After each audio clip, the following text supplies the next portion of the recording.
I said, yo, what's happening, everybody? It's your boy Larry, and we live back in the motherfucking building. NBA news, updates, all that shit you already know I got for you. I ain't gonna waste your time.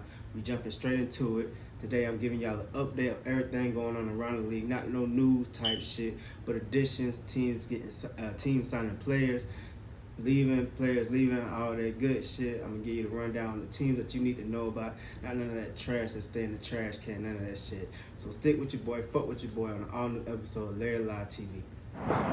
And I said, yo, alright y'all, we back in this motherfucker talking about the NBA teams, who they added, who they didn't add, all the important teams you need to look out for. Starting with the Atlanta Hawks. Atlanta Hawks brought in DeJounte Murray's been a big buzz around the league. Him and Trae Young, a couple other cats, been doing some NBA Pro-Am shit over the summer and whatnot. We just want to know will that really work. Along with him, they got the Holiday brothers, Aaron Holiday, Justin Holiday, Frank Kaminsky, and also Mo Harkless. A lot of great additions for this Hawks team, but they did lose Lou Williams, Gallinari, also Kevin Herter. Could hurt them, see what I did there, in the future, in the long run, losing out on that veteranship. But at the same time, I like to, bringing in DeJounte Murray, kind of a 50-50 gamble on his part, playing behind or alongside Trae Young. But we just want to know will that actually work for the Hawks. Very excited. One of the teams you need to look out for. Next up, we got the Boston Celtics. Very good pickup this offseason, grabbing Malcolm Brogdon. Also, the dude that just left Atlanta Hawks, Gallinari, a great addition to the Boston Celtics without giving up much. They lost Daniel Tice or whatever it is, you feel what I'm saying. Didn't really lose any pieces. Still got that finals core that they had that just came out the finals. But adding that veteranship with Gallinari, who hasn't really been to a finals before, but has all consistently been in the playoffs, along with Malcolm Brogdon, good offensive two-way, offensive and defensive player. Also can run the offense very good when he was in Milwaukee, also Indiana. Ran the offense very well. So another two good players picked up by Boston Celtics. That's a team that we should also be looking out for. All these teams I'm going to say that you should be looking out for, but it is what it is. Up next, the Nets. With all they bullshit they got going on, you already know the KD and the Kyrie situation. Let's not sweep under the rug the additions that they brought to this team, which is Royce O'Neal from the Utah Jazz and TJ Warren from the Pacers. Two great, well, I ain't going to say throw great around like that, but two good players, but great pickup in their position. Losing out on Bruce Brown. They lost out on Drummond and Dragic, but these Royce O'Neal, a great 3-and-D player. There goes saying great again. And then T.J. Warren, as you've seen in the summer league, in the bubble, not the summer league, but in the bubble that went on probably about a year or two ago, he was damn near the bubble MVP, getting straight buckets. We haven't seen that since, but we know off the bench these two guys can get them buckets, can proceed to be big, long wing 3-and-D players coming off behind KD and Ben Simmons. But also we need to recognize that Ben Simmons hasn't really played yet, so that's another player that's coming in addition.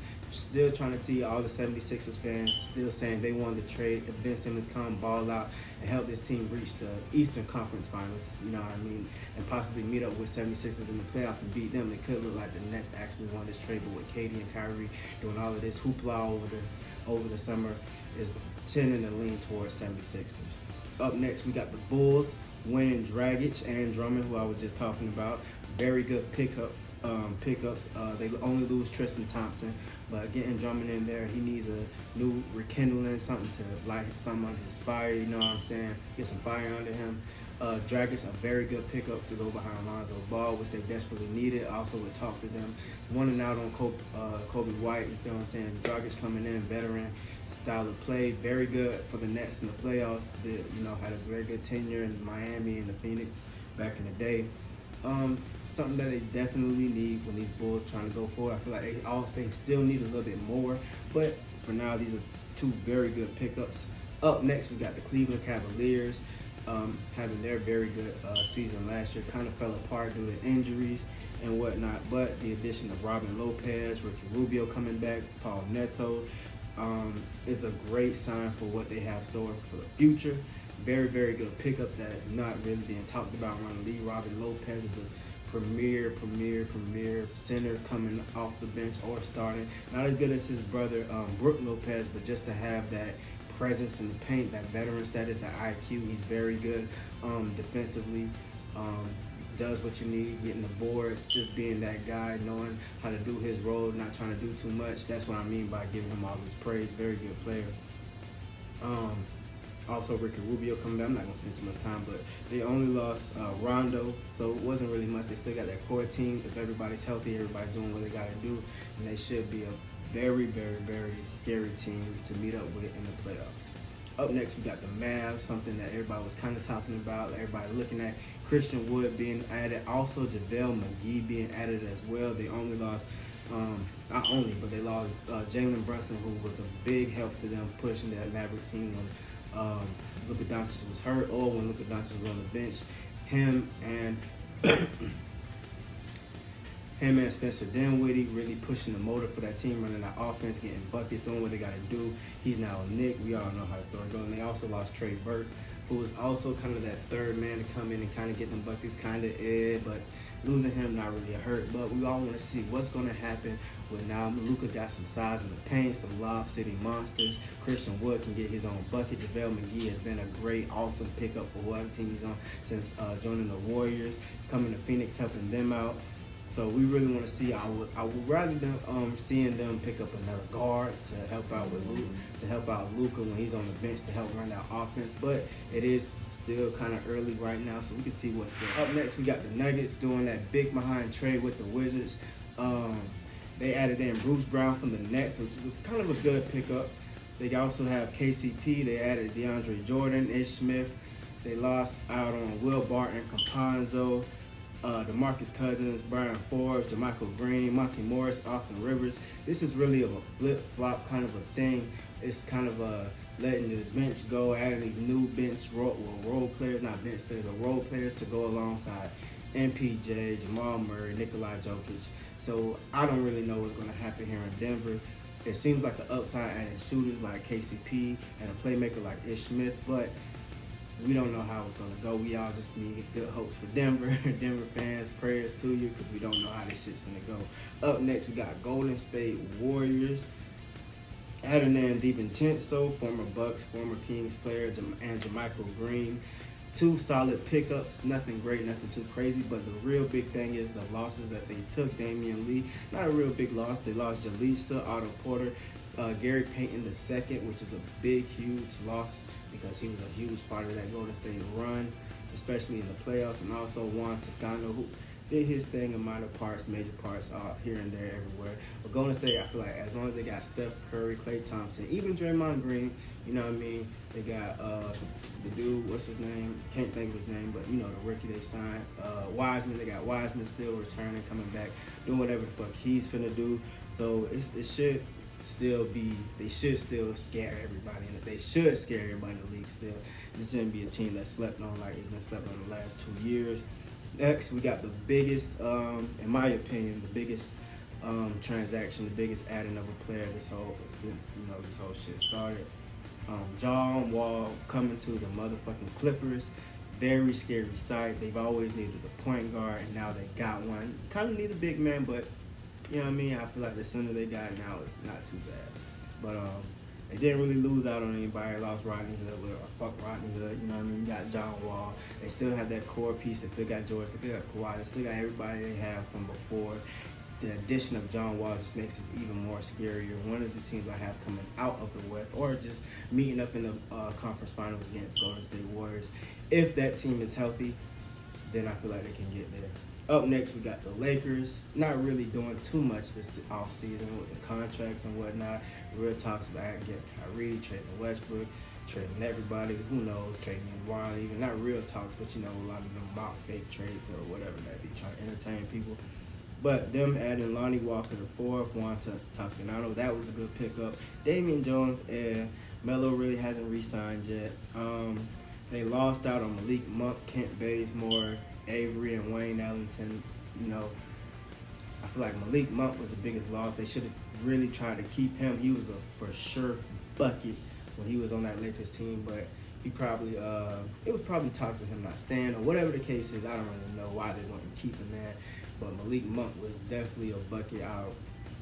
Sorry that they didn't keep that motherfucker. Then it's talks of Scottie Pippen Jr., you know what I mean? They got Shaq's legit also. So it's like, yeah, What are the Lakers doing right now? We don't know. We just gonna, they're a Lakers fan.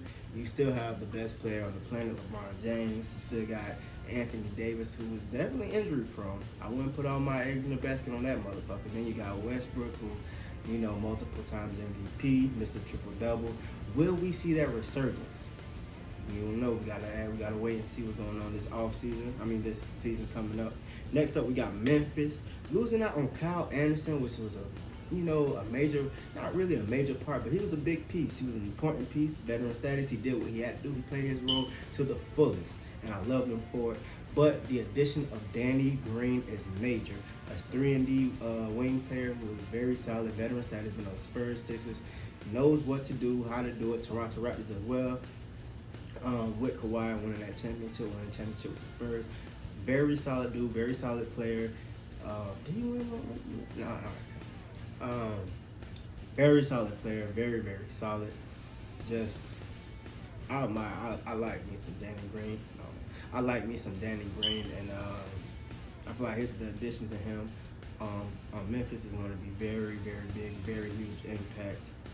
Also, we have Miami. Not really added nobody, but the biggest thing about Miami is they lost P.J. Tucker. Him signing to Philly was very huge. Will be impactful, but they're still dogs. But him on that Miami team just made him even more of a dog team. Just made him even more dangerous, scary on defense. You've seen how they tore up Atlanta Hawks on defense. Something very, very scary. And also something to look out for. Next up, we have the Bucks, which is probably the third biggest pickup, I believe, of this offseason. They bring in a sniper in Joe Ingles, albeit he hasn't really shown anything, only because of injuries. But Joe Ingles is definitely that guy. Gets you buckets in there. To add him to your squad is a deal breaker, which I don't think a lot of people are talking about, but needs to be talking about. Anyways, they didn't lose anyone. They just added Joe Ingles. So Bucks, they definitely Eastern Conference Finals, definitely one of them teams. Timberwolves, like I said, I didn't say anything about Timberwolves, but they did add Kyle Anderson. They got Brian Forbes. The biggest, to y'all, to everybody else, to the world, the biggest signing of the summer. They added Rudy Gobert for like $250,000, whatever the fuck they gave him. I don't know. I don't really think that shit's really gonna work, so I'm not trying to throw you out my bias and all like that anyways. But they got Austin Rivers as well. They lost Malik Beasley, Pat Bell, Jared Vanderbilt, Josh Okogie, who I believe is probably one of the best up-and-coming defenders in the league. They lost him to the Suns, which is kind of, it's a scary sight to see that kind of defense going to the Suns. But Timberwolves, they did upgrade. They're only getting better. They still got Anthony Edwards, D'Angelo Cat, so they didn't really lose too many major pieces. They gained, So Timberwolves, something to look out for. Up next, we have the 76ers. Like I said earlier, they added P.J. Tucker, but also Daniel House, another three-point shooter as well, another shooter to get in there to, when James Harden facilitating, driving, he can kick out, splash, another three-point shooter. They lost Danny Green, DeAndre Jordan, Paul Millsap. Nothing too crazy, but just that addition of P.J. Tucker is going to be very, very interesting to see how that helps them out in the playoffs. And see if they can get past these humps that they couldn't get past in the past. Up next, we got the Suns adding in Josh Okogie, Damian Lee from Golden State, a little shooter. You feel what I'm saying? Didn't get much playing time until, got some, but not too much. They lost out on Aaron Holiday, Alfred Payton, and a big loss on JaVale McGee. Maybe they're putting out their chips in on eggs in the basket on Dario Saric. How the fuck you say his name? I love me some Dario Saric. I don't know how to say it. But yeah, he was injured like 2 years ago, a year ago, whatever the case is, taking his time to come back. When he comes back, he'll be an X factor for sure. Suns looking dangerous still. I don't have them going to the Western Conference Finals though. I just don't. But that's the team to look out for. Jazz, who I believe is on a downhill trend right now. They're looking nowhere but down after the loss of Rudy Gobert. They lost Rudy and Royce O'Neal to the Nets.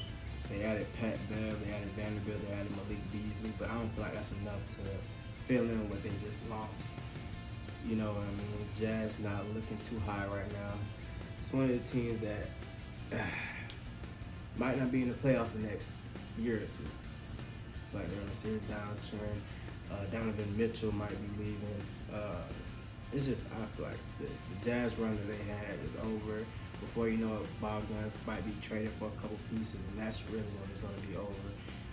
Mike Conley going to want out, and, it's just, they still got Clarkson, but he's, he might hang and bang with the whatever new young talent or whatever new kind of style of play they might have wanted for that team, or whatever the case is. They still might do, shit like that, but that's the Jazz. I feel like their tenure that they had was over. The Suns overcame them. They had their thing with Denver, back and forth with Denver. Denver still idling along, but they got MVP caliber players. So, but just the loss of Rudy Gobert, and you're not even getting nothing really in return. It's over with. And then last but definitely kind of least, the Wizards. Just mentioned them earlier with a big trade with the Nuggets, losing out on trading KCP, Ish Smith. They lost out on Thomas Bryant, Neto, Satoransky. But they did add Will Barton, Taj Gibson, which is a great pickup, Monte Morris, and DeLon Wright from the Hawks, these are great pickups in my opinion to pair up with Porzingis. They got Kuzma, and of course the main man who has dedicated his life to this team, Bradley Beal. So that's a team to actually look out for. See how these pieces will mesh. Compared to or contrasted to, however you say that shit politically correct. The Denver Nuggets who took, Ish Smith and KCP. Let's see how these two teams fare and see how they actually differ. Will the Wizards make the playoffs? Will Bradley Beal bring this team to victory? Will he go all the way to the finals? Man, it's about his money, it's about his bread. That's all I can say. But that's been all I got for you today on this episode of Larrylive TV.tv. Don't be afraid, I got plenty more coming for you soon on the way. I appreciate y'all for watching. Tune in next time.